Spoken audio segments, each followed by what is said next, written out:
This house is now mine. There's no room for you, Rachel, so get out already." My mother-in-law cheerfully shouted, leaving my husband Bob and I stunned. Returning home to our apartment in the city after successfully giving birth back in my hometown, we found the door unlocked. Fearing that an intruder might have gotten in, we entered cautiously, only to be greeted by my mother-in-law, drinking tea in the living room and making her bold declaration. "My name is Rachel. I met Bob at a social gathering and later we got married. From the start, my mother-in-law didn't seem to like the fact that Bob and I had met at such an event.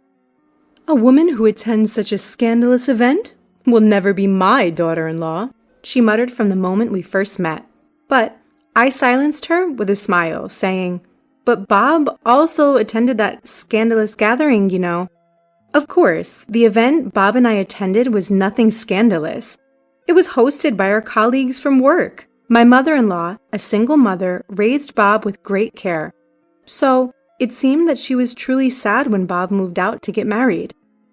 That seemed to be the reason she was always picking on me. My strong heart prevented her attacks from working. My mother-in-law frequently invaded our home, deliberately taking the train over without an appointment. As a salaried worker who only goes into the office about once a week and works from home the rest of the time, I couldn't ignore her persistent doorbell ringing and door knocking, especially considering the nuisance for the neighbors.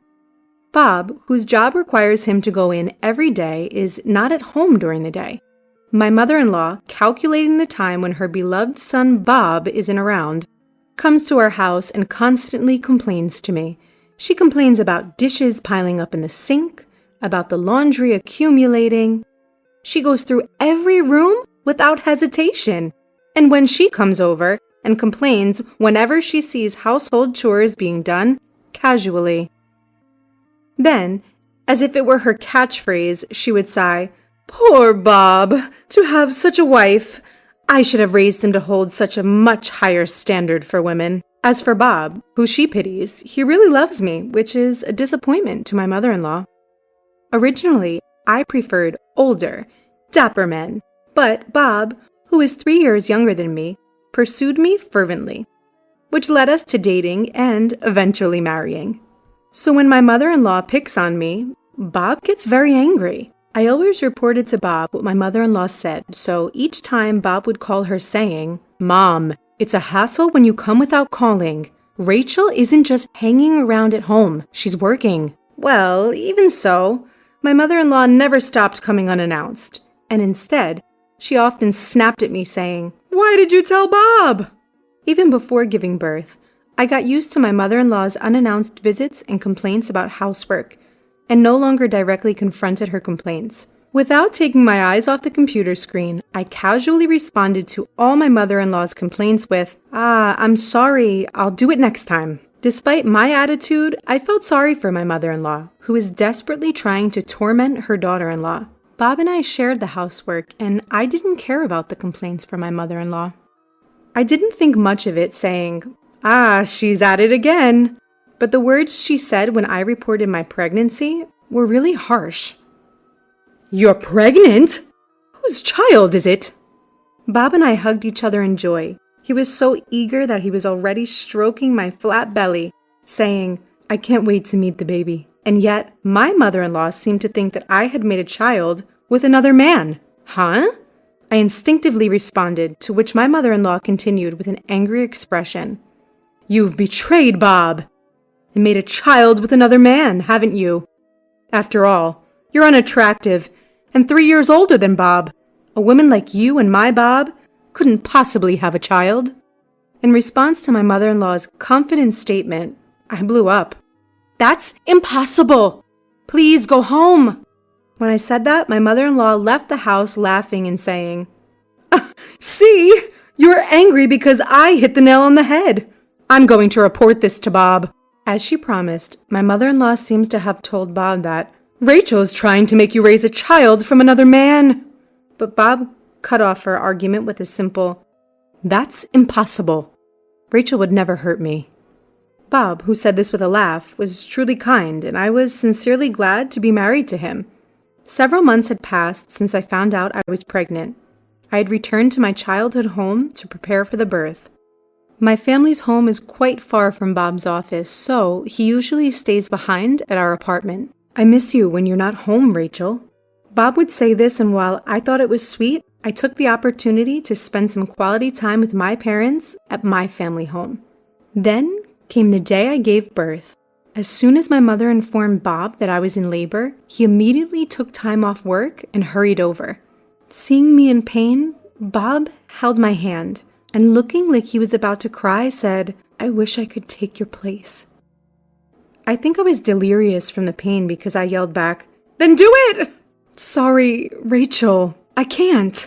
Of course he refused, but Bob encouraged me through my labor, and I finally gave birth to our baby. When they handed me our tiny newborn, I felt a warmth well up inside me. Was this what it meant to be a mother? I was so moved. I cried. Bob was also deeply moved and repeatedly thanked me. We named our son Jacob and spent a few peaceful days at my family's home while we settled into our new roles as parents. Having a baby completely changed our daily rhythm, and there were many challenging aspects. But I believed that we could overcome anything as long as we were together. But when we returned to our apartment in the high-rise, we found the door unlocked and my mother-in-law drinking tea in the living room. Even though she always acted as if the apartment was hers, I had no idea why she was in our home.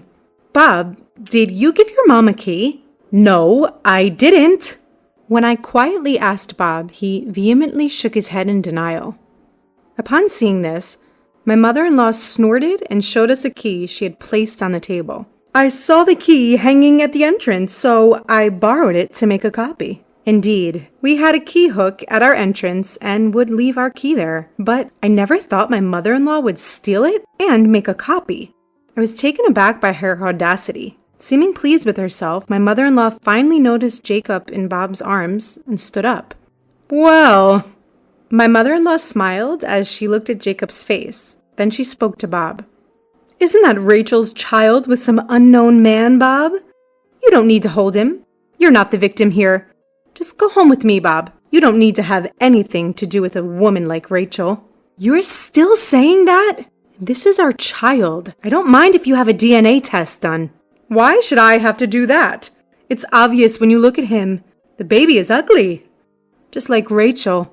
He looks nothing like my handsome Bob." As she said this, my mother-in-law looked from Jacob to Bob. Then, seeing the look on Bob's face, she froze. Bob was glaring at her, a furious expression on his face. "Bob, I've always told you not to come to our place without asking, and not to say mean things to Rachel, and yet you've made a duplicate key, and you've come here? What is this?" "I was just trying to protect you." "What you're doing is not protecting me.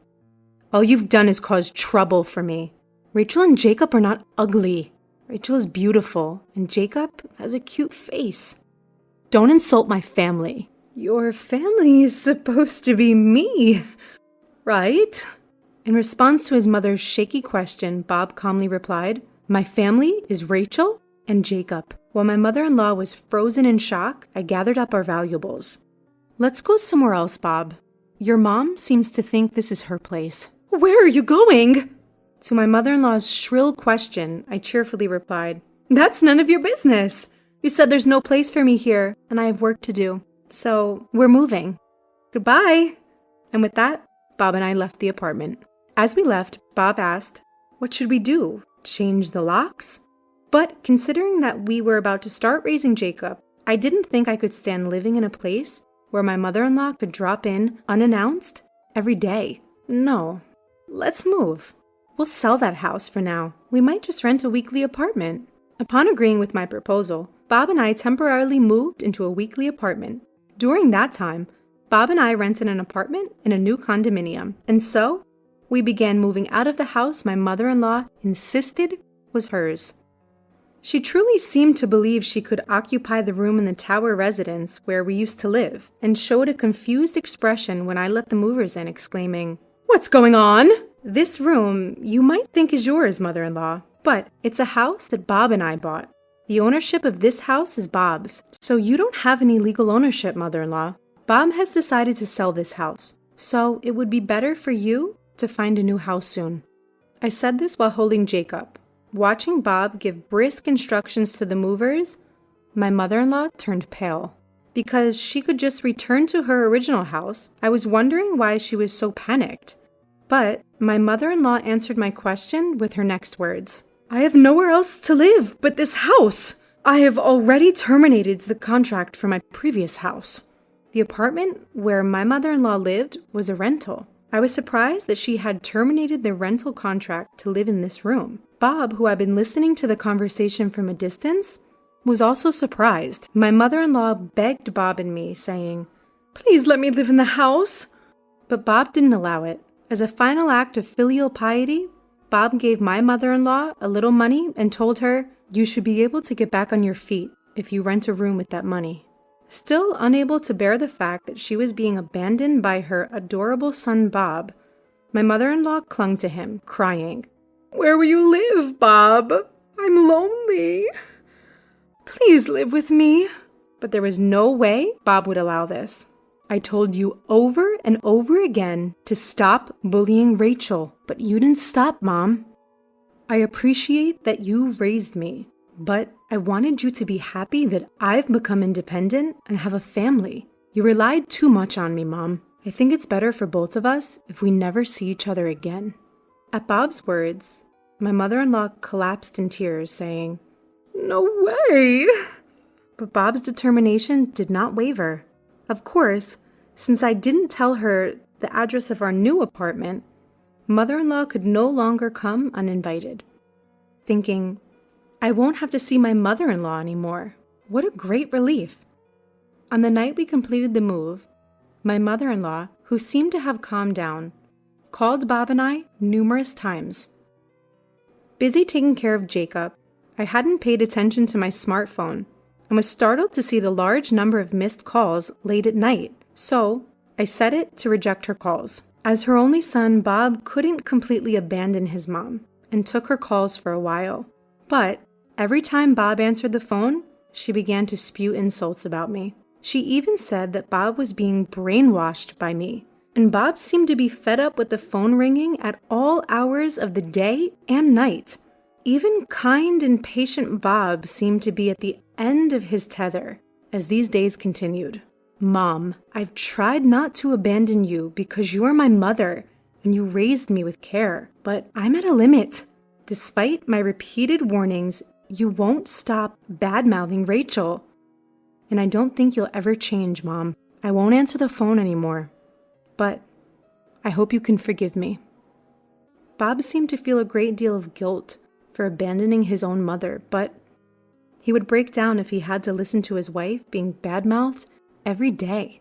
Having received the declaration of severance, my mother-in-law was crying on the other side of the phone. But Bob firmly cut off all ties with her since then. Despite Bob, the landlord, telling her to leave within a week, my mother-in-law refused and continued to live in the empty room. Confused by my mother-in-law's refusal to leave, we consulted a lawyer.